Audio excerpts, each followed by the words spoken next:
नमस्कार दोस्तों, स्वागत है आपका हमारे यूट्यूब चैनल पर। आज हम इस वीडियो में रीजनिंग के टॉप 5 मिक्स क्वेश्चन यानी कि विभिन्न चैप्टरों के क्वेश्चन इस वीडियो में जो बार बार पूछे जाते हैं एग्ज़ाम में उनको हल करेंगे और समझने का प्रयास कीजिएगा। आपको ये क्वेश्चन समझने में बहुत ही मज़ा आएगा। तो वीडियो की शुरुआत करते हैं बिना किसी देरी के।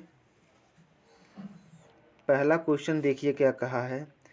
पहला क्वेश्चन देखिए कहा है, यदि सर को PS PI PR लिखा जाता है तो मैन को उसी भाषा में कैसे लिखा जाएगा। तो यहाँ पर देखिए सर हम लिख दिए SIR।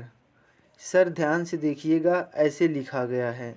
तो यहाँ पर क्या किया गया है, P को एक्स्ट्रा यहाँ कर दिया गया है। यस तो ऐसे ही है, फिर P के बाद S के बाद फिर P, फिर I को ऐसे लिख दिया गया है और उसके बाद फिर P को लगाया गया है, फिर R को लिख दिया गया है। यानी कि यह यस, यह I, यह R उतार दिया गया है। ऐसे यस I R ऐसे उतार दिया गया है और उनके अगल बगल में P को रख दिया गया है। तो उसी प्रकार हम मैन को भी कर देंगे। तो मैन को कैसे लिखेंगे, MAN को कैसे लिखेंगे, यम को ऐसे लिख देंगे, उसके बाद ए को लिख देंगे, उसके बाद एन को लिख देंगे। और सबसे पहले देखिए यस के पहले पी था, यस के पहले पी था तो यम के पहले भी हम पी लिख देंगे। आई के पहले पी है तो ए के पहले भी पी लिख देंगे और आर के पहले पी है तो एन के पहले भी पी लिख देंगे। अब हम देखते हैं कि हमारा कौन सा विकल्प इस उत्तर से मैच कर रहा है। इस उत्तर से कौन सा विकल्प मैच कर रहा है, तो इस उत्तर से ऑप्शन डी जो है वो मैच कर रहा है। ऑप्शन डी आपका राइट आंसर हो जाएगा। और शार्ट इस क्वेश्चन को शार्ट में करने का क्या तरीका है, तो यहाँ पर देख लीजिए SIR ऐसे लिखा है, मतलब एक एक अक्षर को छोड़कर लिखा है। तो मैन भी एक एक अक्षर को छोड़कर जरूर लिखा होगा। तो हम विकल्प में देख लेते हैं। देखिए इसमें एक एक अक्षर को छोड़कर नहीं लिखा क्योंकि MA डायरेक्ट लिख दिया है। यहाँ पर यम तो है ही नहीं, यहाँ पर भी MAN है ही नहीं, यहाँ पर देखिए MAN तीनों है और एक एक अक्षर छोड़कर लिखा गया है। तो इसलिए ऑप्शन डी आपका राइट आंसर होगा। दोनों तरीक़ों से आप कर सकते हैं, आपको जो तरीका पसंद आए आप उससे करिएगा।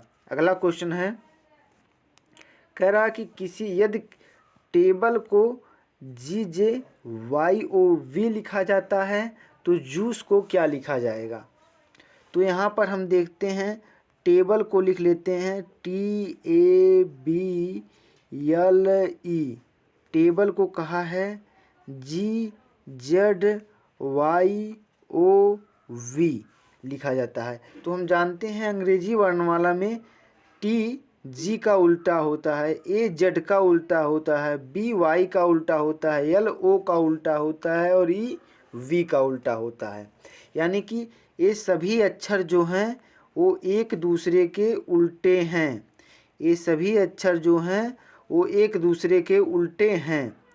ये सभी अक्षर जो हैं वो एक दूसरे के उल्टे हैं। अब हम क्या करेंगे, अब हम करेंगे ये जो सभी अक्षर हैं एक दूसरे के उल्टे हैं, उसी प्रकार हम जूस का भी उल्टा लिख लेंगे। तो जूस का उल्टा क्या होगा, JUICE। जूस का उल्टा क्या होगा, तो जूस का उल्टा देख लीजिए क्या होगा यहाँ पर। तो जे का उल्टा क्या होता है, जे का उल्टा हम जानते हैं क्यू होता है। और यू का उल्टा क्या होता है, यू का उल्टा होता है एफ होता है। और आई का उल्टा कितना होता है, आई का उल्टा होता है आर होता है। सी का उल्टा क्या होता है, सी का उल्टा होता है यक्स होता है। अगला है ई का उल्टा क्या होता है, तो ई का उल्टा होता है वो ई का जो उल्टा होता है ई का उल्टा जो हो जाएगा वो हमारा वी हो जाएगा। तो यहाँ पर देखते हैं QFRXV, QFRXV किस विकल्प में है, तो यहाँ पर देख लीजिए कि QFRXY है लेकिन ये V है। कायदे से देखिएगा ये V है तो आपका यह विकल्प राइट हो जाएगा। यह विकल्प जो है वो आपका राइट आंसर हो जाएगा, ऑप्शन बी आपका राइट हो जाएगा। यहाँ पर आप सोच रहे होंगे कि उल्टा कैसे अक्षर ज्ञात करते हैं, तो आप जान लीजिए ए का उल्टा अगर आपको ज्ञात करना है तो ए का क्रमांक आप जानते हैं 1 होता है। तो आप किसी में से ए का क्रमांक आप जानते हैं यहाँ पर 1 होता है, तो एक का अगर विपरीत आपको ज्ञात करना है तो आप 1 के क्रमांक में से 27 में से 1 के क्रमांक को घटा दीजिए, यानी कि 26 किसका क्रमांक होता है? जेड का। तो जेड आपका 1 के विपरीत हो जाएगा। उसी प्रकार आपको बी का क्रमांक ज्ञात करना है। बी का क्रमांक ज्ञात करना है तो बी का होता है 2, तो 27 में से 2 को घटा दीजिए, आपका 25 किसका होता है? वाई का होता है। उसी प्रकार आपको किसी भी का क्रमांक ज्ञात करना हो तो आप आसान तरीके से ज्ञात कर सकते हैं। और इसको याद करने की ट्रिक होती है, और ट्रिक भी होती है ऐसी कि जैसे GT रोज, यानी कि जी का उल्टा टी होगा, यल का उल्टा याद करने के लिए लब होता है, तो यल का उल्टा ओ होता है। ऐसे याद करने की ट्रिक होती है, वो यूट्यूब पर है, आप देख सकते हैं। अगला क्वेश्चन है, एक आदमी ने एक महिला से कहा, आपकी माता जी के पति की बहन मेरी बुआ हैं। महिला का उस आदमी से क्या संबंध है? तो यहाँ पर देखिए, सबसे पहले हम आदमी को यम से निरूपित करेंगे और महिला को डब्लू से निरूपित करेंगे। तो यहाँ पर देखिए, आदमी कह रहा है महिला से, तो ऐसा कर देंगे। उसके बाद अब कह रहा है आदमी, आपकी माता जी के पति, आपकी माता जी के, यानी कि उस महिला के माता जी के पति, यानी कि उस महिला के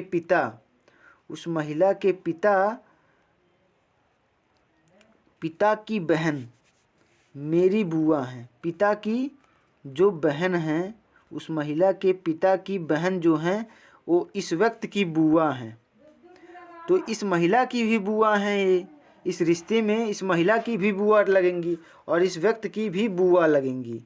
तो दोनों की बुआ हैं, मैन की भी और वोमेन की भी, यानी कि आदमी और औरत दोनों की बुआ लगेंगी। यानी कि महिला और पुरुष आपस में भाई बहन होंगे। महिला और पुरुष में आपस में भाई बहन का संबंध होगा। आगे पूछा है महिला का उस आदमी से क्या संबंध है। आदमी से संबंध पूछेगा तो ये इसकी बहन होगी, अगर औरत से उस आदमी का संबंध पूछेगा तो इसका भाई होगा। लेकिन आदमी इससे पूछा है तो आदमी इससे पूछता है तो आप हमेशा बहन कीजिएगा, तो बहन आपका राइट आंसर हो जाएगा। अगला क्वेश्चन है, कह रहा कि महेश की माता ने महेश से कहा, मेरी माता का बेटा है जिसका पुत्र अच्युत का महेश के साथ क्या संबंध है। तो यहाँ पर हमने क्वेश्चन को पढ़ लिया है, तो अब क्वेश्चन को सॉल्व करेंगे। कैसे सॉल्व करेंगे? यहाँ पर देखिए, महेश की माता ने महेश से कहा। अब महेश की माँ को रखेंगे ऊपर और महेश को रखेंगे नीचे। तो यहाँ पर महेश को रख दिए, महेश की माता को रख दिए। अब कह रहा है कि महेश की माता कह रही हैं, इसमें क्या कह रही हैं? मेरी माता का बेटा, मेरी माता का बेटा, यानी कि महेश की जो माता हैं उनका बेटा जो है वो महेश का जो क्या लगेगा? महेश का मामा लगेगा, महेश का यह मामा लगेगा। अब कह रहा है उनके बेटे जिसका पुत्र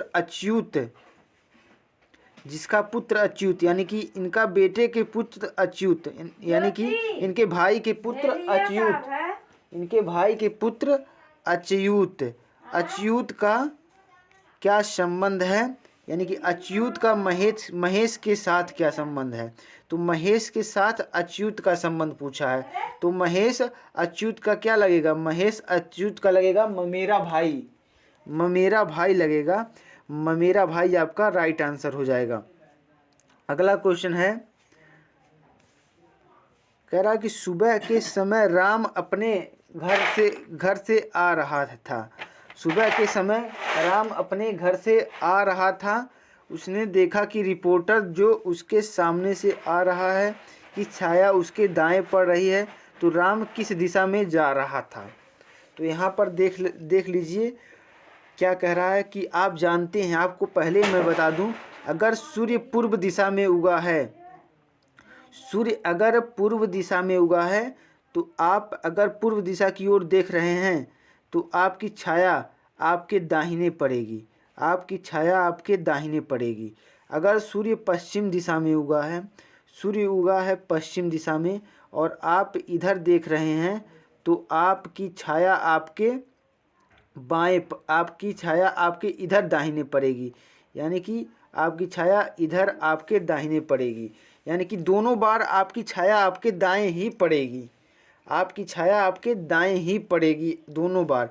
तो यहाँ पर क्या प्रश्न में कहा है कि उसने देखा कि रिपोर्टर जो उसके सामने से आ रहा है कि छाया दाएं पड़ रही है। तो यहाँ पर इसका मतलब यह हो गया कि सुबह का मतलब है, तो सुबह का सूर्य यहाँ पर होगा और सुबह का जो सूर्य यहाँ पर होगा, तब रिपोर्टर कहाँ होगा, रिपोर्टर हम आपका यहाँ पर होगा, रिपोर्टर जो होगा वो आपका यहाँ पर होगा और रिपोर्टर की छाया ऐसे बनेगी। अब देखिए रिपोर्टर का मुख किधर होगा, पूर्व की ओर होगा, रिपोर्टर का मुख होगा पूर्व की ओर और आप यानी कि राम जो हैं वो आएंगे पूर्व की ओर से और देखेंगे पश्चिम की ओर। राम इधर से आएंगे और देखेंगे पश्चिम की ओर, यानी कि राम उसके सामने से आ रहा है ना, तो राम आएगा पूर्व की ओर, राम की आएगा पूर्व की ओर और देखेगा पश्चिम की ओर। यानी कि आगे क्या प्रश्न पूछा, राम किस दिशा में जा रहा है, तो राम पूर्व से पश्चिम की दिशा में जा रहे हैं, राम पूर्व से पश्चिम की दिशा में जा रहे हैं और रिपोर्टर पश्चिम से पूर्व की दिशा में जा रहा है। तो राम पूछा है किस दिशा में जा रहा है, तो राम पश्चिम दिशा में जा रहे हैं, तो राम पश्चिम दिशा में जा रहे हैं, यानी कि पश्चिम आपका राइट आंसर हो जाएगा।